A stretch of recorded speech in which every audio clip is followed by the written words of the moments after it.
Station, this is Houston. Are you ready for the event on MPC?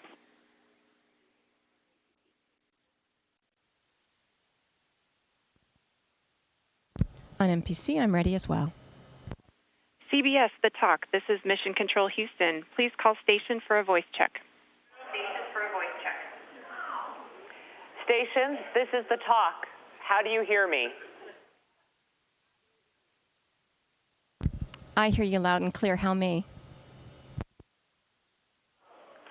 We hear you loud and clear.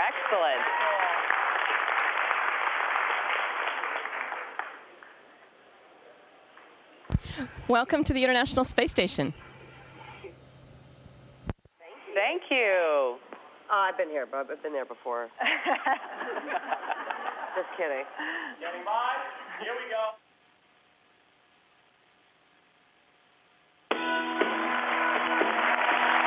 Welcome back to The Talk. Today we have a special treat.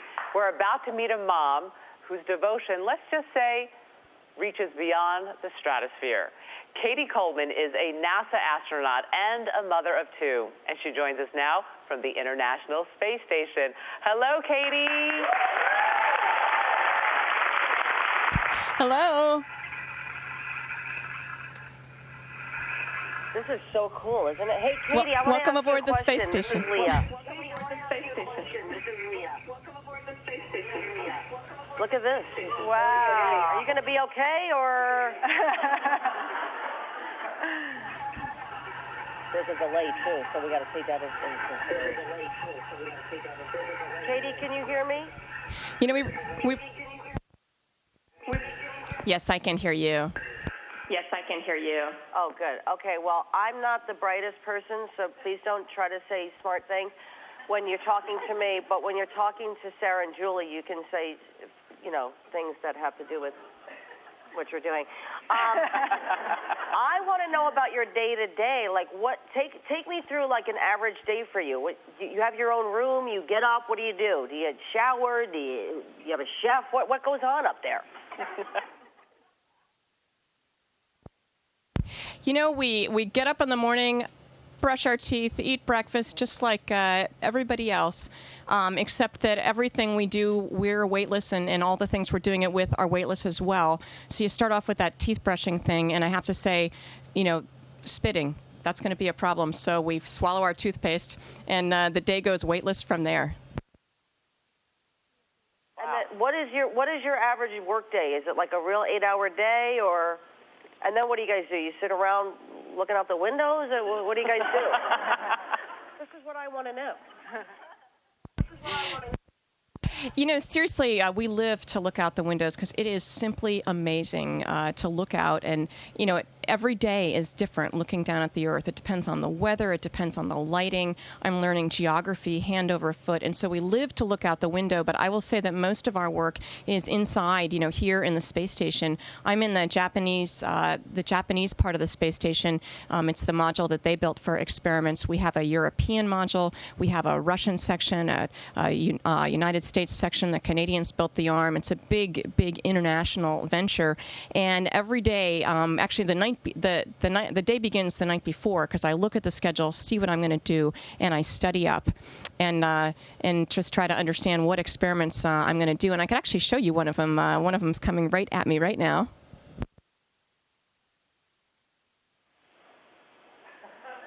Wow.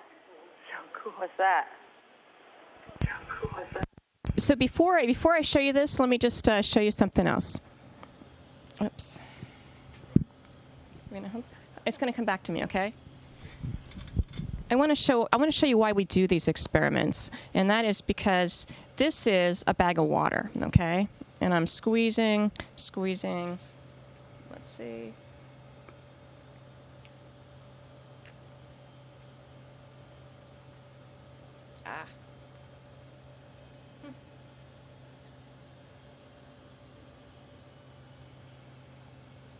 So it's a brand new bag of water, and so my straw was a little crimped there. And I'm going to come a little closer, and you can see this giant blob of water. And we're getting to see in space, what do liquids really, really want to do?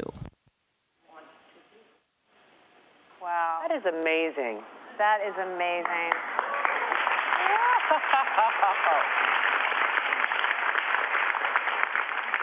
So I'm curious, because I know you have kids at home, how do you stay close to your kids? Oh, wow.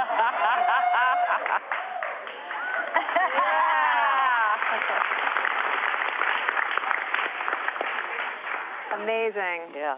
I'm just curious how you stay close to your kids while you're in space.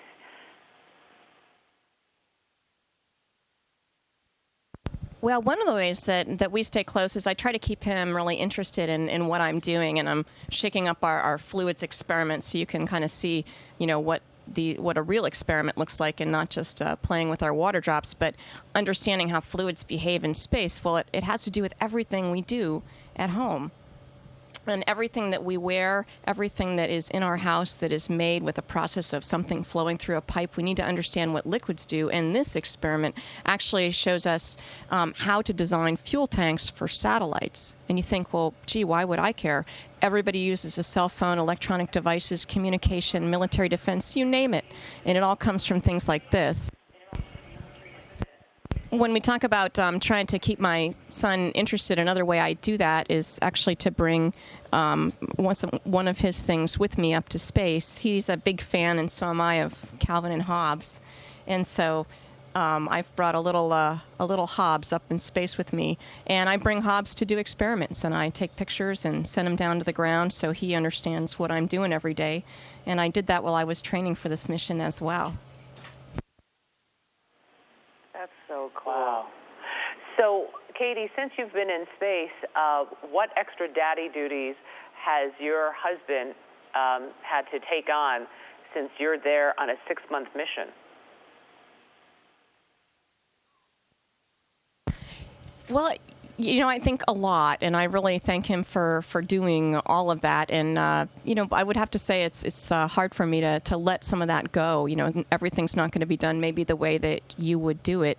And yet I know my son is in great hands. He's just a super, super dad. I think it's hard for any parent to be a parent alone. I know that because my husband and I both commute, we have a commuting marriage, we're both single parents in a certain way. And so I think it's really hard for him just because there's nobody else to help, really.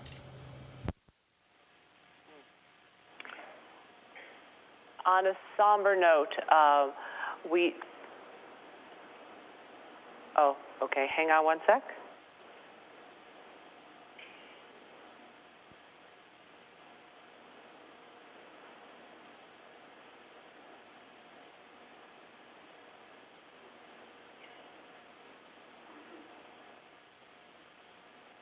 Okay. Your commander there in space is the brother-in-law to Congresswoman Gabrielle Giffords. What has it been like at the International Space Station since the Tucson shootings?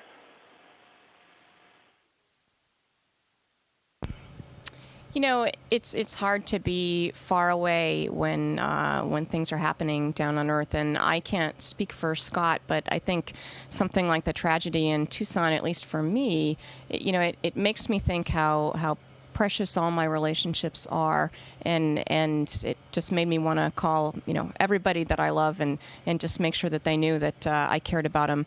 And up here, I think that we have a serious job to do, and we're intent on doing our jobs, and we try not to let things get in the way. And at the same time, there's a value in just thinking about what's going on and trying to come to terms with it. Yeah, I'm curious. Does it get lonely in space? Well, I was very excited about this interview just because I won't necessarily say it's lonely up here, but there are not a lot of other women. And so actually the thought of sort of having coffee with you guys was really appealing to me. In fact, I brought mine. I'm serious. There's something nice about girlfriends. I love that. There's something nice about sitting around with your girlfriends and saying hello. Yeah, love that. I'm curious how you also prepared to leave for 6 months. That's such a long trip. Well, I did my best. I know I've left a lot of holes. I'm still writing back and forth with my husband and making sure he understands how to get my W-2 and all those kinds of, administrative things. My son had known for a couple years that I'd be going to the space station, and I tried to make it really clear when it would happen. It took several years to train. I traveled to Japan, to Europe, to Russia, and around the U.S., training for really almost 3 years to get ready for the mission, and that's actually worse in a way than being up here.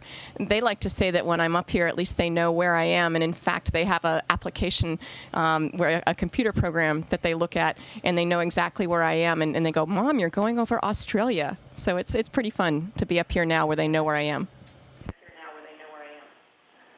Wow. What research are you doing in space that you're most excited about?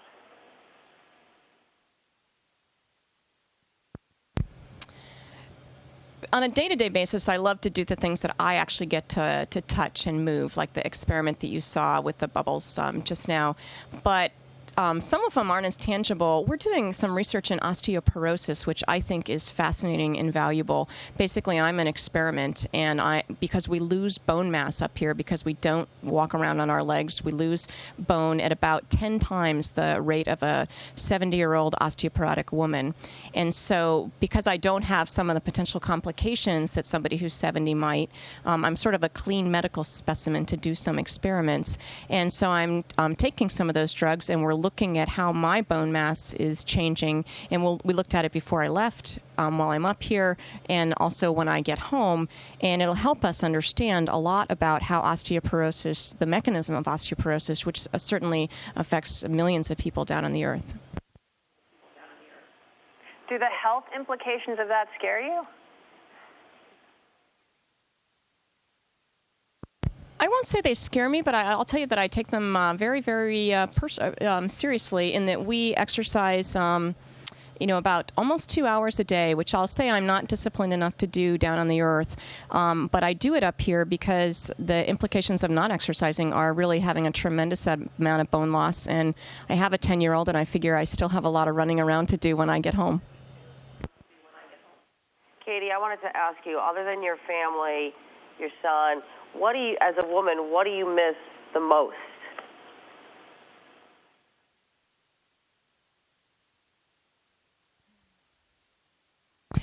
I'm actually so excited about being here and just living in this environment and discovering new things every day in terms of what's delightful about just being here, about moving back and forth. It's just really such a neat place. I don't actually miss anything yet. I certainly miss my family quite a bit, but at the same time, it's not as if I wish to be there. I'm really happy to be here.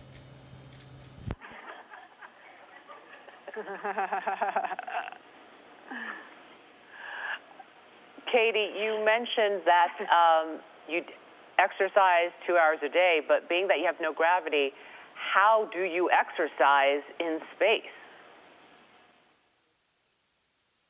It's a great question, and we have a weightlifting machine which works. It works on a principle of vacuum. Like, I'm not really lifting weights, but I'm pulling against something that's pulling on a vacuum, and so it's really hard. Like, when you're trying to get a lid off a jar that's got vacuum on it, it's harder than if there was no vacuum, or when you're pulling against something. So that we do weightlifting, and I'll do, it's like a gym. We have a bar, go up and down, and use my legs. I can do sit-ups, all these arm weights. We have a treadmill that I wear a harness, and it holds me down on the treadmill. And I have to say that it was really interesting after a few days of not exercising, floating around up here. It was fascinating to suddenly be on the treadmill, standing on your feet. And I thought, wow, standing, that's interesting. What's the first thing you want to do when you eventually do get home, back to your family?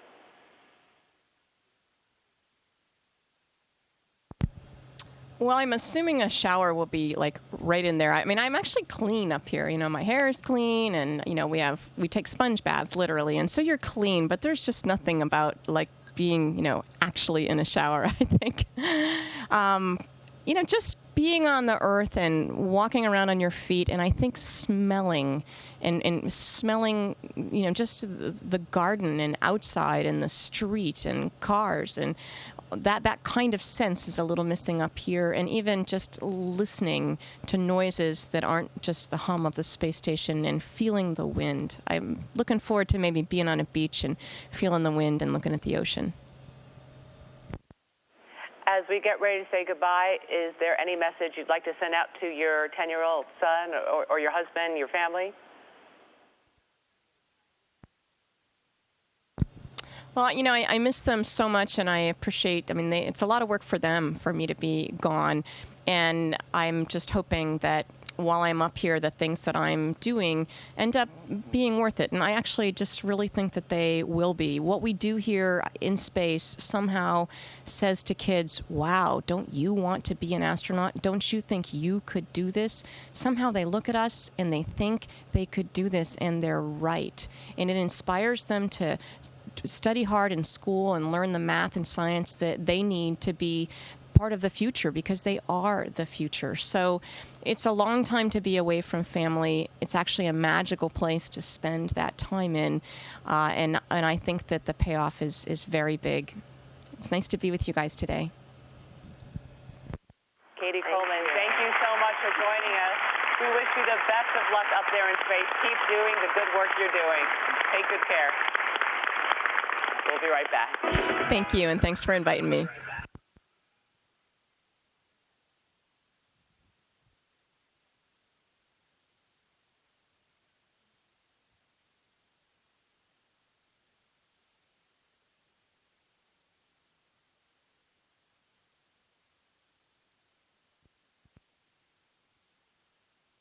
Station, this is Houston ACR. Thank you. That concludes the event.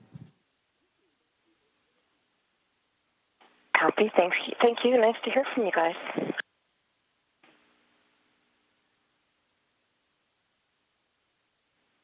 Thank you. The talk station, we are now resuming operational audio communications.